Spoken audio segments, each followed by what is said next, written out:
Good morning from the Evening Standard newsroom in London. I'm Tanya Snuggs.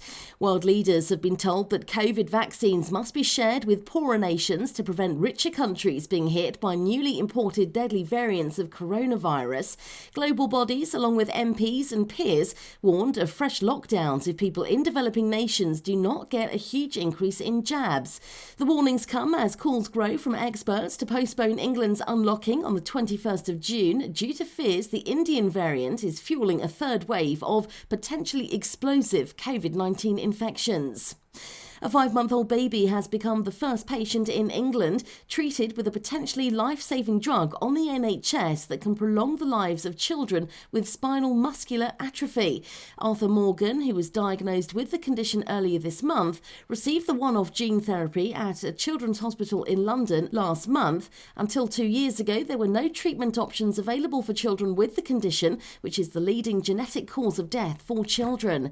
But babies could potentially have the ability to sit, crawl and walk after being treated with the US gene therapy Zolgensma, which has been called the most expensive drug in the world. A dedicated terminal for UK arrivals from countries with a high coronavirus risk has opened at Heathrow. Travellers arriving on direct flights from red list nations will now pass through the airport's Terminal 3. There had been concern reports that travellers from red list areas were mixing with other passengers in immigration halls where they could be waiting for several hours. Thousands of people descended on Twickenham Rugby Stadium yesterday evening as it turned into a major walk-in vaccine centre.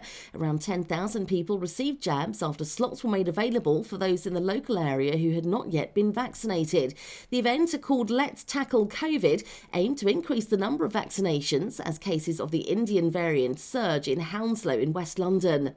And the UK could see record temperatures for the second day in a row today after the mercury hit 25 Celsius for the warmest day of the year so far on Bank Holiday Monday. Sun seekers flocked to parks and beaches to enjoy the balmy conditions as 24.6 Celsius was recorded in Kinloss in Scotland, according to the Met Office. This surpassed the previous high for 2021, set on March the 30th at Kew Gardens in southwest London when the temperature reached 24.5 Celsius.